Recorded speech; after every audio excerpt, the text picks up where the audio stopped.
ఓం గం గణపతయే నమః శివాయ గురవే నమః. వినాయక వీడియో ప్రేక్షకులందరికీ కూడా స్వాగతం. ఈ రోజు నేను మీకు అగ్నిదేవుడికి సంబంధించినటువంటి ఒక తాంత్రిక ప్రక్రియ నేను మీకు తెలియజేస్తాను. ఇది ఒక తాంత్రికమైనటువంటి విధానము.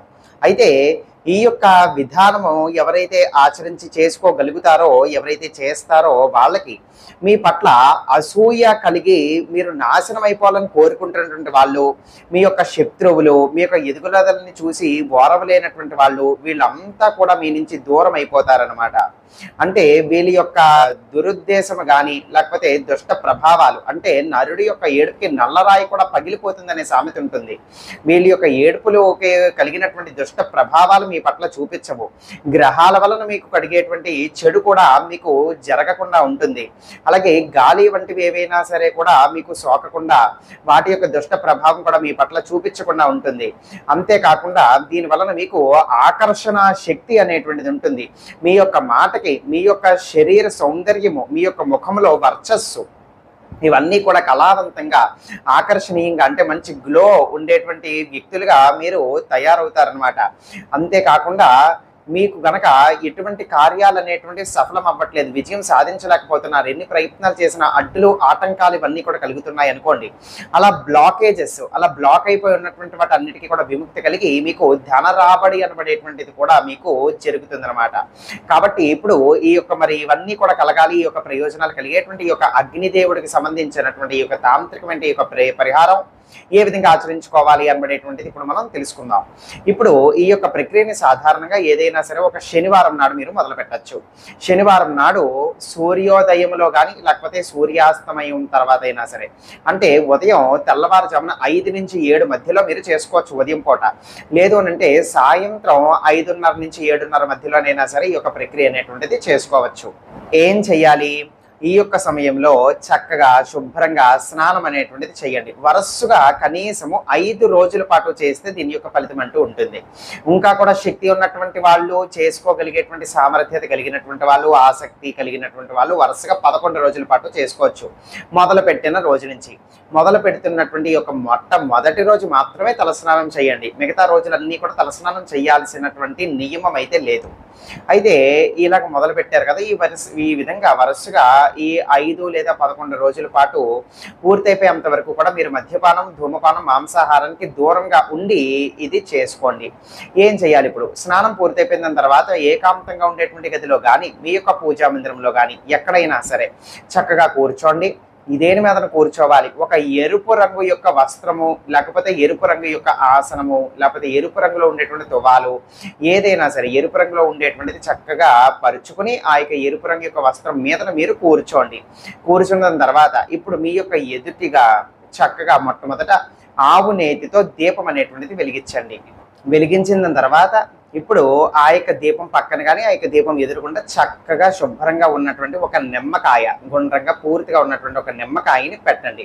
పెట్టిన తర్వాత ఇప్పుడు ఆ యొక్క దీపం ముందు పక్కన ఒక చిన్న పాత్ర తీసుకుని నల్ల నువ్వులు పెట్టుకుని ఉంచండి. ఇప్పుడు అదే విధంగా దీపానికి ఇంకొక వైపున, అంటే దీపం ఈ విధంగా పెట్టుకున్నారు కదా, ఒక వైపుకేమొచ్చి ఒక చిన్న పాత్రలో నల్ల నువ్వులు పెట్టుకుని ఉంచుకున్నారు. ఇప్పుడు దీపానికి ఇంకొక వైపున ఇంకొక మట్టి ప్రమిద, లేకపోతే మట్టి బౌలు, లేకపోతే ఏదైనా సరే ఒక వెజల్, ఒక స్టీల్ ఏదైనా సరే కూడా మీరు వాడుకోవచ్చు. కావాలి అని అంటే అందులో మనం కర్పూరం కానీ, ఒక 4 అగరబత్తుల పుల్లలు కానీ ఏవైనా సరే వాడి మనం మంట అనేటువంటిది ఏర్పాటు చేసుకుంటాం. దానికి అవసర రీత్యా, దానికి నిమిత్తము మీరు మరి ఏది అనుకూలంగా ఉంటే అది మీరు పెట్టుకోండి.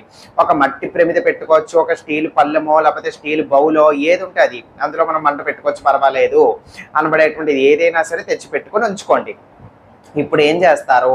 ఇప్పుడు ఎదురుగుండా చక్కగా కూర్చున్నారు. ఇప్పుడు దీపం అనేటువంటిది పెట్టుకున్నారు. దీపం ఎదురుగుండా నిమ్మకాయ అనేటువంటిది పెట్టుకున్నారు. దీపం దగ్గర ఒక వైపుకి ఏమొచ్చి ఒక చిన్న పాత్రలో నల్ల నువ్వులు ఉంటాయి, ఇంకొక వైపుకి ఏమొచ్చి ఒక చిన్న ఖాళీ పాత్ర ఉంటుంది. తర్వాత మనం మంట పెట్టుకోవడానికి ఇప్పుడు ఒక 2 నిమిషాల పాటు ఏకాగ్రతగా వెలుగుతున్నటువంటి ఆ యొక్క జ్యోతి ఉంది కదా, ఆ యొక్క జ్యోతిని మీరు చూస్తూ ఉండాలి. ఆ యొక్క దీప జ్యోతిని ఒక 2 నిమిషాల పాటు ఆ విధంగా మెడిటేషన్ అనమాట. ఆ యొక్క జ్యోతి యందు ధ్యానం ఒక 2 నిమిషాలు దాన్ని చూడండి. దాని తర్వాత ఇప్పుడు మీరు చక్కగా కళ్ళు మూసుకుని నేను చెప్పబోయేటువంటి ఈ యొక్క మంత్రాన్ని ఒక 108 సార్లు చొప్పున జపం చేయండి. జపం కోసం ఏ జపమాలైనా వాడచ్చు. రుద్రాక్షమాల కానీ, స్ఫటికమాల కానీ, తులసిమాల కానీ ఏదైనా సరే మీరు వాడచ్చు. ఏమీ లేకపోతే వేళ్లతోనైనా కూడా మీరు లెక్క పెట్టుకోవచ్చు. జపం చేయాల్సినటువంటి మంత్రం తెలియజేస్తున్నాను, వినండి. ఓం హ్రీం అగ్నిజ్వాలాయై స్వాహ. మళ్ళీ చెప్తున్నాను, ఓం హ్రీం అగ్నిజ్వాలాయై స్వాహ. విన్నారు కదా, ఇది ఈ యొక్క మంత్రము. ఈ విధంగా 108 సార్లు జపం చేసిన దాని తర్వాత ఇప్పుడు ఖాళీగా ఇంకొక పాత్ర పెట్టుకోమని చెప్పాను కదా.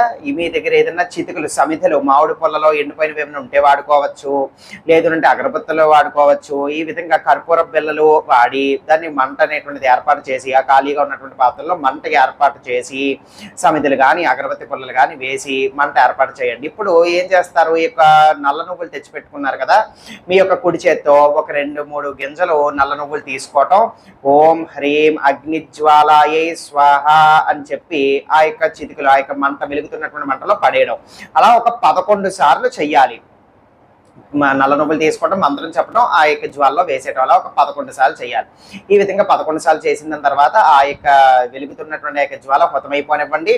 దీపం కూడా ఘనమైపోతుంది. దీపం ఘనమైపోయినంత వరకు కూడా అలాగా నిమ్మకాయ ఇంటూ ముట్టుకోకుండా ఉంచండి. దీపం గరం అయిపోయిన తర్వాత, అంటే కొండెక్కిపోయిన తర్వాత నిమ్మకాయని తీసుకుని వెళ్ళి ఏదైనా సరే ఒక రావి చెట్టు యొక్క మొదటిలో దాన్ని పారవేసేయాలి. పాతి పెట్టాలి అనబడేటువంటి నియమం ఏమీ కూడా లేదు.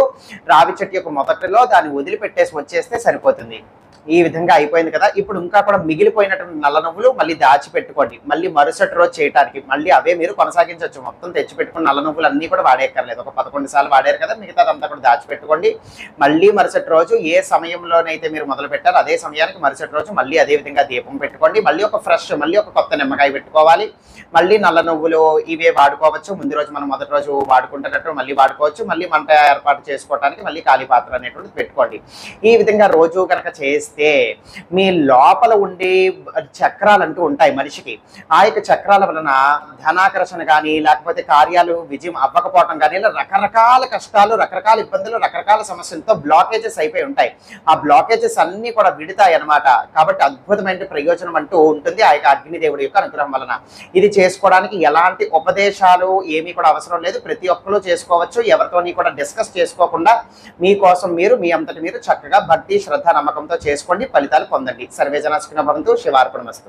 ఇటువంటి సమస్యలు, ఇబ్బందుల కొరకు పాశుపత తంత్రాలు అనబడేటువంటివి మేము నిర్వహిస్తూ ఉంటాం. మా ద్వారా ఈ యొక్క పాశుపత తంత్ర ప్రక్రియల ద్వారా ఇవి చేయించుకోవాలి అని అనుకుంటే గనక ఇప్పుడే మీకు కనిపిస్తున్నటువంటి ఈ యొక్క నెంబర్కి వాట్సాప్లో మీరు సంప్రదించవచ్చు.